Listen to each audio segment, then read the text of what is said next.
Hi, welcome back to Tony's Reviews. In this video, I'll be showing you or be discussing with you Be Present Honest Review. So, Be Present is a productivity and digital well-being app built to help reduce screen time and improve focus by changing how phone use feels day to day. Instead of just setting hard limits, it turns focus into something more engaging through challenges, streaks, accountability, and light gamification. Now, the goal is to help break mindless scrolling habits and make it easier to stay present during work, study time, or even downtime.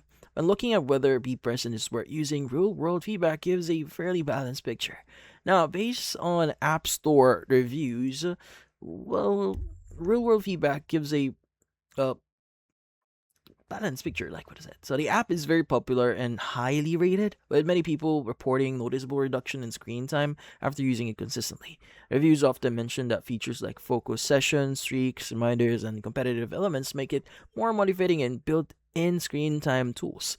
Now, some people say it helped them cut social media usage dramatically and become more intentional with their phone habits. With that said, not all feedback is glowing. Now, according to border review analysis and mixed user reports here, the thing with this one is some people experience bugs with time tracking and find that certain features don't always behave consistently. Subscription handling is another current concern mentioned in reviews, where a few users say trial periods were and renewals weren't as clear as expected. These features don't suggest the app doesn't work, but they do highlight that the experience can vary depending on expectations and how closely subscriptions details are actually monetized or details are monitored instead. So from a legitimacy standpoint here, there aren't strong red flags here. So Be Present is real and widely used app.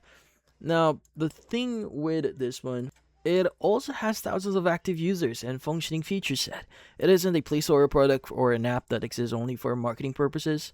Now, according to available feedback, most complaints focus on usability, pricing, clarity, or polish rather than missing functionality or deceptive behavior. Now, in practice here, Be Present seems to work best for people who respond well to structure and motivation. If accountability streaks and sense of progress help reinforce habits, the app can generally be useful. Now, for those who prefer a simple hands-off blocker with no gamification, it might feel like more than necessary. Results also depend heavily on consistency. The app provides tools and nudges, but long-term changes still come from daily use.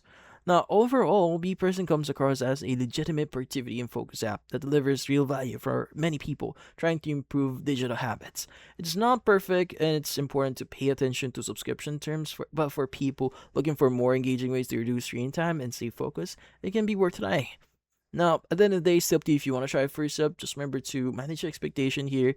This might be for some, but not for everyone, so just keep that in mind. And that's about it. So if I found this video helpful, hit the like and subscribe button and watch our next video.